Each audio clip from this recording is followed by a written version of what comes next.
ಇರ್ತಕ್ಕಂಥ L&T finance ಸೇರಿದಂತೆ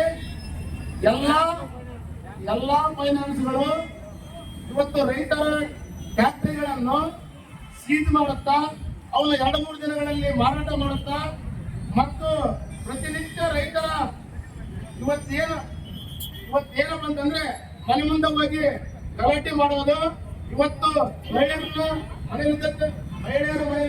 ಮಹಿಳೆಯರ ಕೈಯಿಂದ ಗಳದಾಣಿಕೆ ಗಾಡಿ ತರೋದು ಈ L&T ಫೈನಾನ್ಸ್ ಅತಿ ಹೆಚ್ಚು ಗುಂಡಗಿರಿ ಮಾಡ್ತಾ ಇದೆ. ಹಾಗಾಗಿ ಇವತ್ತು L&T ಫೈನಾನ್ಸ್ ಇವತ್ತೇನು ಗುಂಡಗಿರಿ ಮಾಡ್ತಾ ಇದೆ, ಇವತ್ತು ಆ ಫೈನಾನ್ಸ್ ಅನ್ನ ನಮ್ಮ ರಾಜ್ಯದಿಂದಲೇ ಕಿತ್ತಬೇಕಂತ ಮುಖ್ಯಮಂತ್ರಿಗಳಲ್ಲಿ ನಾವು ಮನವಿ ಮಾಡಿಕೊಳ್ತಾ ಇದ್ದೇವೆ. ಒಳ್ಳೆಯದು ನಮ್ಮ ಲೆಕ್ಕದಲ್ಲಿ. ಯಾಕಪ್ಪ ಅಂತಂದ್ರೆ ಇವತ್ತು ರೈತರಿಗೆ ಕನಿಷ್ಠ ಬೆಂಬಲ ಬೆಲೆಯನ್ನು ಕೊಡ್ತಾ ಇದ್ದಾರೆ. ನಮಗ ಕನಿಷ್ಠ ಬೆಂಬಲ ಬೆಲೆ ಬೇಡ, ಯೋಗ್ಯ ಬೆಂಬಲ ಬೆಲೆ ಬೇಕು. ಡಾಕ್ಟರ್ ಸ್ವಾಮಿನಾಥನ್ ಮಾಡಿದ ಆಧರಿಸಿ ಬೆಂಬಲ ಬೆಲೆ ಬೇಕು.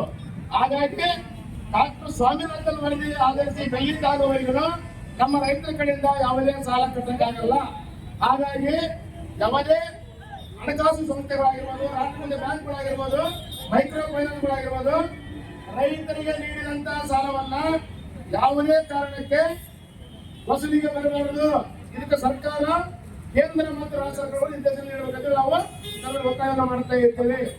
ಹಾಗಾಗಿ ಇವತ್ತು L&T ಫೈನಾನ್ಸ್ ಅನ್ನ ಯಾವುದೇ ಕಾರಣಕ್ಕೆ ರೈತರ ಮಧ್ಯಕ್ಕೆ ಬರಬಾರದು, ರೈತರ ಮೇಲೆ ದೌರ್ಜನ್ಯ ಮಾಡಬಾರದು, ರೈತರ ಕೃಷಿ ಉಪಕರಣಗಳನ್ನ ಜಪ್ತಿ ಮಾಡಿಕೊಳ್ಳಬಾರದು, ರೈತರ ಟ್ರ್ಯಾಕ್ಟರ್ ಜಪ್ತಿ ಮಾಡಬಾರದು ಅಂತ ಹೇಳಿ ನಾವು ವಿನಂತಿಯನ್ನು ಮಾಡಿಕೊಳ್ತಾ ಇದ್ದೇವೆ ನಮ್ಮ ತಹಸೀಲ್ದಾರ್ ಮೂಲಕ ಮುಖ್ಯಮಂತ್ರಿಗಳಿಗೆ ಬರೆಯುವಂತ ಮನವಿ ಪತ್ರದಲ್ಲಿ.